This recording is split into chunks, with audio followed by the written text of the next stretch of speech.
আসসালামু আলাইকুম। আশা করছি সবাই ভালো আছেন। আলহামদুলিল্লাহ আমরা বেশ ভালো আছি। দেখতে দেখতে রোজা কিন্তু চলেই গেল।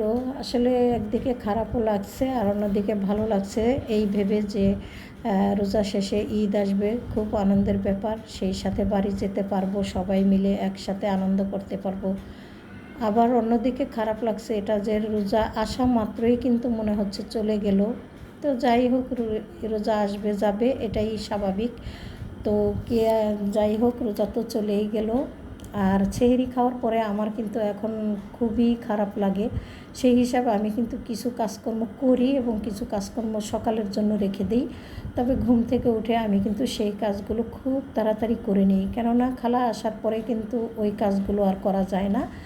তা খালা আসার আগেই কিন্তু এই সমস্ত কাজ সেরে নিতে হয়। তো উনি আসার আগে আমি কিন্তু সমস্ত কাজকর্ম আমারগুলো সেরে ফেলেছি। তারপরে উনি এসে খুব সুন্দর করে ঘর ঝাড়ু দিয়ে মুছে দিয়ে গেল। এই তো দেখতেই পাচ্ছেন। তবে ইদানিং রোজার ভিতরে একেবারেই সুন্দর করে ঘর মুছে না, কোনো রকম একটু মানে ন্যাকড়া ভিজাইয়া খালি এদিক ওদিক ঘষা মাজা দিয়েই হয়ে যায়। আর পানি একবারে চিপে নেয় না, ভিজা ভিজা করে মুছে রেখে চলে যায়। তো কী আর করার, সবাই রোজা থাকে। তবে আমার মনে হয় না উনি রোজা, বা আমি জিজ্ঞেসও করেছিলাম, উনি কিন্তু রোজা থাকে না। কিন্তু তারপরেও কাজকর্ম একেবারেই সুন্দর করে না। কোথাও যেখানে হাত দিলেই মুছা যায়, কিন্তু অনেক জায়গা ফাঁকা জোকা রেখেই উনি ঘরবাড়ি মুছে চলে যায় এখন। তো কি আর বলার, কিছু বলি না, রোজা যাক, তারপরে হয়তো দেখা যাবে কি করা যায়। তো এই যে ফ্লোরগুলি কিন্তু উনি যতদিন যাবত মোছা শুরু করছে একবারে কালার ডিসকালার হয়ে গেছে। আর আমি মুছলে কিন্তু খুবই ঝকঝকা তকতকা থাকতো। তবে আমার পক্ষে তো আর মোছা সম্ভব না, একটা বুয়া তো অবশ্যই রাখতে হবে। আবার ওনাকে দেখি কি করা যায়। আর এদিক থেকে সকালবেলা হলো বাজারে গিয়েছিলাম, তবে আজকে কিন্তু আমি একটু সাথেও গিয়েছি।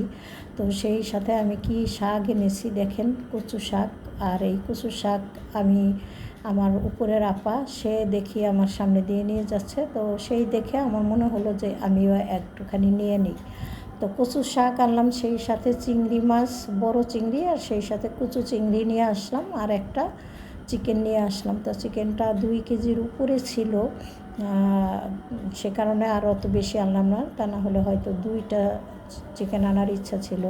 তো ব্রয়লার চিকেন যেহেতু আমরা কিন্তু, আমি না খেলেও আমার ছেলেরা কিন্তু পছন্দ করে, তো বেশ কিছু চিংড়ি এনে চিকেন এনে রাখলে ভালোই হতো। তো কেটে বেছে রেখে তারপরে সমস্ত কাজ সেরে গোসল নামাজ শেষ করেছি। আর ছেলেরা বলেছে যে আজকে কিনে ইফতার করবে, তো কি খাবার কিনে আনছে আপনাদের সাথে একটু শেয়ার করলাম। দেখতেই পাচ্ছেন এখানে চাপ এনেছে, সেই সাথে এনেছে হলো সালাদ আছে, সস আছে, আর এনেছে হলো কি রুটি, মানে পরোটা এনেছে। তো যাই হোক, এখানে আর ওই যে বড় একটা বাটি দেখছেন, ওইটার ভিতরে কিন্তু হালিম আছে। তো অনেকগুলো হালিম এনেছিল। আর আসতে কিন্তু একেবারে 5 মিনিট আগে এনেছে, সে কারণে খুব তাড়াহুড়ো করে সমস্ত সব কিছু রেডি করে তারপরে কিন্তু আমরা ইফতারটা করতে বসেছিলাম। আর সেই কারণে আপনাদের সাথে অত সুন্দর করে শেয়ার করতে পারলাম না। তো খাওয়া দাওয়া শেষ করেছি, তারপরে একটুখানি রেস্ট নিয়েছিলাম, কিন্তু বসে থাকার তো আর সময় নেই, কেননা এই সমস্ত গুছিয়ে গাছিয়ে রেখে তারপরে কিন্তু আবার নামাজ আছে। আর নামাজ তো তারাবি পড়ি, তো 20 রাকাত তারাবি, মানে 29 রাকাত নামাজ অন্তত পক্ষে পড়তে হয়। 29, আরও নফল পড়লে আরও 2 রাকাত বেশি আছে। তো যাই হোক, তো সে কারণে কিন্তু বসে থাকার সময় নেই, একটু তাড়াহুড়ো করেই এই মাগরিবের পরে কাজগুলো করে নিতে হয়। তো কাজ শেষ করলাম। আর এই প্লেট বাটিগুলো খুব সুন্দর করে এখানে এইভাবে দিয়ে রাখলাম, বাতাসে শুকিয়ে গেলে তারপরে আবার তুলে রাখবো আমি, শুকে যাই। তো এইভাবেই কাজ আজকে করলাম। আর সামান্য ছোট্ট একটা ভিডিও আপনাদের সাথে শেয়ার করলাম, ভুল ত্রুটি হয়ে থাকলে ক্ষমা সুন্দর দৃষ্টিতে দেখবেন। আর সেই সাথে সাবস্ক্রাইব করে আমার পাশে থাকবেন আশা করছি। ছোটোখাটো ভিডিওই আমি আপনাদের সাথে শেয়ার করতে পারবো, রোজার ভিতরে অত সুন্দর করে ভিডিও আমি করতে পারি না। তারপরে চলে আসলাম রাতের জন্য কিছু হালকা পাতলা রান্নাবান্না করে রাখবো। তো সকালে তো দেখেছেন চিংড়ি মাছ আর হলো পালং শাক এনেছিলাম।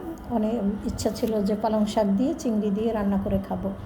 তো বড় চিংড়ি দিয়েই কিন্তু আমি রান্না করেছি। আমার মনে হয় ছোট চিংড়ি দিয়ে রান্না করলে বেশ ভালো হয়। আসলে যে কোনো শাক বা ধরেন করলা ভাজি বড় চিংড়িতে অত বেশি একটা স্বাদ হয় না, বড় চিংড়ি ভুনা করে খেলেই ভালো হয়।